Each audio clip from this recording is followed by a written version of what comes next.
Hello दोस्तों, एक बार फिर से स्वागत है आपका ज्ञानोदय पाठशाला उत्तराखंड में। आज हम शुरू करने जा रहे हैं कुमाऊनी मुहावरे एवं लोकोक्तियों की सीरीज। इसको धीरे धीरे आगे बढ़ाया जाएगा। जैसा कि आप जानते हैं, अभी यूके ट्रिपल एससी का भी ट्रेंडिंग चल रहा है ये टॉपिक। इसमें से वीडियो वीपीडीओ वाले एग्ज़ाम्स में, अन्य एग्ज़ाम में भी लगातार क्वेश्चन बन रहे हैं, 3 4 5 क्वेश्चन। तो हम शुरू करते हैं आज। पहला मुहावरा है हमारा, कित दौड़ी छाछ या ठेकीबाज। कित दौड़ी छाछ या कित ठेकीबाज, इसका मतलब है कोई व्यक्ति वस्तु या तो रूप गुण या सौंदर्य से ही भरपूर हो या अत्यधिक कर्मठ और मेहनती हो।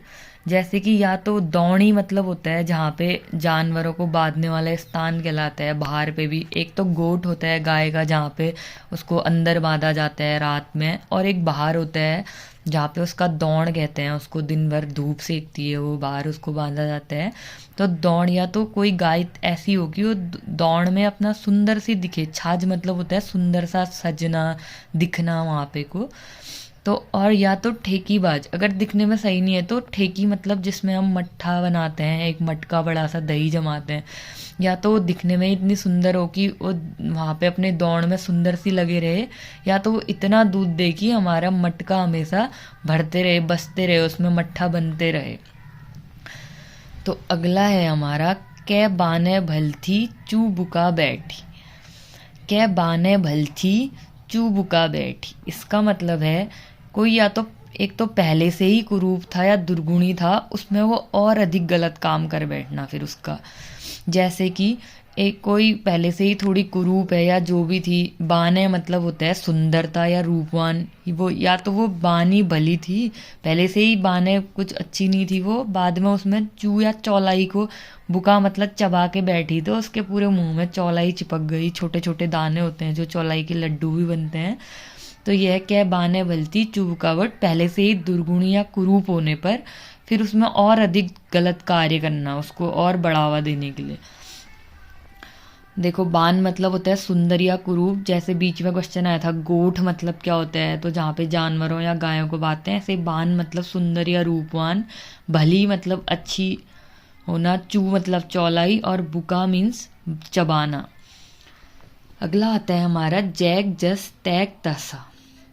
जैक जस तैक तस मतलब वंश और जाति के गुण सभी में आते हैं। मतलब कि जो जैसा होगा उसके बच्चे या उसकी संतानें, आगे को उसकी जाति, वैसे ही गुण आएंगे उनमें भी। जैक जस तैक तस, वंश और जाति के गुण सभी में आते हैं। अगला है, बहुत फेमस है ये हमारे कुमाऊं में, अघैन बामन भैसान खीर। अघैन बामन एक भैसान खीर भी कहते हैं कभी कभी। कोई भी चीज़ जब आधिक्य में हो जाती है, अधिकता में अगर उपलब्ध है हमें, माना हमें सुबह भी खीर मिल रही है, दिन में भी खीर मिल रही है, कहीं पे जा रहे हैं, तो फिर वो कहेगा कि खीर ही खीर हो रही है इतनी लगातार, तो उसको फिर बहुत ज़्यादा होने पर उसका महत्व तो खीर का कुछ नहीं रहेगा उसके लिए, कि हर बार खीर ही तो खा रहे हैं करके वाली बात।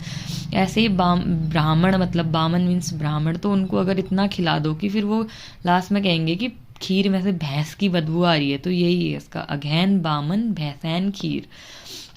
तो जब कोई भी चीज़ अधिक मात्रा में उपलब्ध हो जाती है तो उसका महत्व तो कम हो जाता है, ये इसका अर्थ है। कर कतके हो उत्के, कितना ही कर लो। कतके मतलब कितना ही, उत्के मतलब उतना ही। कभी कभी क्या होता है कि भाग्य के आगे कभी कभी मेहनत भी फल नहीं दे पाती। जैसे कोई किसान है, वो 1 साल 6 महीने तक अपनी फसल में लगा है, लास्ट में माना ओले गिर गए, कुछ हो गया, तो भाग्य उसका उस समय साथ नहीं दे रहा है, तो उसने कितनी भी मेहनत की हो, कैसे ही परिश्रम करके फसल उगाई हो, अंत में फिर अगर भाग्य साथ नहीं दे रहा तो हो उत्के मतलब कितना ही भी कर लो, जितना होना है उतना ही होगा, कहने का मतलब है इसका। अगला है, भलाई बाट में बैठी रूंची। भलाई बाट में बैठ रूंची, बाट मतलब होता है रास्ता। इसका मतलब है कि मनुष्य द्वारा की गई भलाई अगर करते रहते हैं तो परेशानी के वक्त उसका जरूर काम आती है की गई भलाई। अगर हम कभी किसी का कुछ भला काम, कभी हम परेशानी में है तो माना कोई उसी काम का हमें कुछ वहाँ पे मदद कर दे या कुछ भी हो, तो भलाई करते रहनी चाहिए। इसका मतलब ये है, भलाई बाट में बैठ रूंच, तो परेशानी के वक्त जरूर काम आता है। अब हम आगे देखेंगे। अगला है, तात्तो खूं जल मरजू। तात्तो खूं जल मरजू, शायद ये वीपीडीओ जो हमारा पहले वाला एग्ज़ाम हुआ था 900 कुछ पोस्ट में जुलाई में, उस समय आया था। उसी बार मेरा भी सिलेक्शन हुआ है दोस्तों, अभी ज्वाइनिंग नहीं आई है। तात्तो हूँ जल मर्जू का है अत्यधिक जल्दीबाजी करना। कुमाऊं में ये भी बहुत फेमस है कि है रे तात्तो हूँ ततुक जल मर्जू, क्या मतलब किसी भी चीज़ में अगर जल्दीबाजी हुई रहती है तो ये कहते हैं वहाँ पे।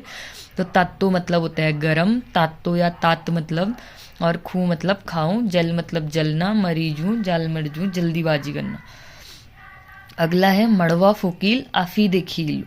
मड़वा फोकील आफी देखील मतलब कि मड़वा जो झंगोरा कोदा होता है, छोटे छोटे से काले कलर के लाल मैरून कलर के दाने हैं, इतने छोटे से दाने होते हैं, वो एक जगह पे गिर गए तो दूर दूर तक फैल जाते हैं। तो इसका मतलब है कि कोई भी कार्य अगर संपन्न होगा तो उसका परिणाम सभी को जरूर पता चलता है दोस्तों। जैसे कहते हैं मेहनत इतनी खामोशी से करो कि सफलता शोर मचाए। तो अगर सफलता परिणाम मिल रहा है तो फिर सभी को पता चलना ही है उसका, यही इसका मतलब है। फोकीलो मतलब गिरना या गिरकर कोई चीज़ फैल जाना। आफी मतलब अपने आप या स्वयं ही। तो मड़वा फोकील आफी देखील मतलब कोई भी चीज़ अगर हो रही है तो बाद में उसका परिणाम आने पर सभी को जरूर पता चलता है। आप इसको ऐसे ही समझ जाएंगे तो फिर बाद में ऑप्शन में कुछ भी आया हो आप वहाँ पे लगा लेंगे इनको। अगला है चलथे कून बार सुनून। चलथे कून बार सुनून इसका मतलब है हम कहना किसी और से चाह रहे हैं पर हम दूसरे व्यक्ति को टारगेट करके वहाँ पे वो बात बोल रहे हैं ताकि ये सुने और ये समझ जाए कि इसके लिए कहना है। डायरेक्ट ना कह के इनडायरेक्ट किसी और के माध्यम को से सुनाना, किसी और को सुनाने के लिए किसी और को बातें कहना, वो होता है चलथे कून। चल मतलब होता है बेटा और चेली मतलब बेटी, कून कहना हो गया, बुआरी बहू। तो अपने बहू को सुनाने के लिए वो अपने बेटे से कह रही हैं ये कोई भी चीज़ हो, ऐसा कर रहे हो वैसा कर रहे हो जो भी है। तो चलता कून बार सुनून किसी और को सुनाने के लिए किसी और को कहना। अगला है गोठनी बाद्युत पाणय बादु। गोठनी बाद्युत पाणय बादु इसका मतलब है ऐसा व्यक्ति जो अत्यधिक सीधा और सरल हो, जिसको चाहे तुम ऐसा, मतलब यहाँ पे कहने का अर्थ है कि कोई ऐसा जानवर जिसको अगर हम गोठ ना बात के, पाण मतलब गोठ का विलोम कह सकते हैं हम पहाड़ में। पाण को गोठ होता है नीचे पे, कोई भी एक मंजिल नीचे पे जहाँ पे ग्राउंड फ्लोर में जानवरों को बांधते हैं और उसी के ऊपर दुमंजिले में इंसान रहते हैं, तो पाण में लोग रहते हैं। गोठ के ऊपर का जो दुमंजिला कमरा होता है वो पाण कहलाता है। तो अगर गाय को गोठ ना बांध, इतनी सीधी है कि उसको गोठ ना बांध के अगर हम पाण में भी बांध दें तो तब भी चल जाएगा काम। तो सीधा और सरल व्यक्ति जो होता है उसके लिए कहा जाता है गोठनी बादुत पाणे बाद। गोठ का विलोम हमारा पाण कहेंगे हम, नीचे गोठ ऊपर पाण। बाद्यो मतलब बांधना। अगला है दातुल या आंसी, ये भी कॉमन है। दातुल या आंसी अपनी तरफ काटछ। ऐसा ही अगला एग्जाम्पल हमारा पेपर में आया था हाल वाले 31 जनवरी वाले में। आखने आस ऊनी घुड़न है जी की ऊनी वाला सेम वही है। दातुल अपनी तरफ काटछा मतलब होता है अपना ही अपना होता है। किसी को कुछ दुख दर्द हो रहा है तो अपने को ही ज़्यादा दर्द होना, या आंसी दराती की जो धार होती है वो अपनी तरफ को ही घास काटेगी या जो भी करेगी अपनी ओर को खींचेगी वो चीज़ को। तो अपने अपना ही अपना होता है, मतलब कि अपने व्यक्ति ही अपनों का साथ देते हैं कहेंगे यहाँ पे हम। दातुल या आंसी मतलब होता है दराती, दातुल भी कहते हैं, आंसी भी। अपनी मतलब अपनी, काटछा मतलब काटना। अगला है आखन है आंसू ऊनी घूणन है जिकी ऊनी।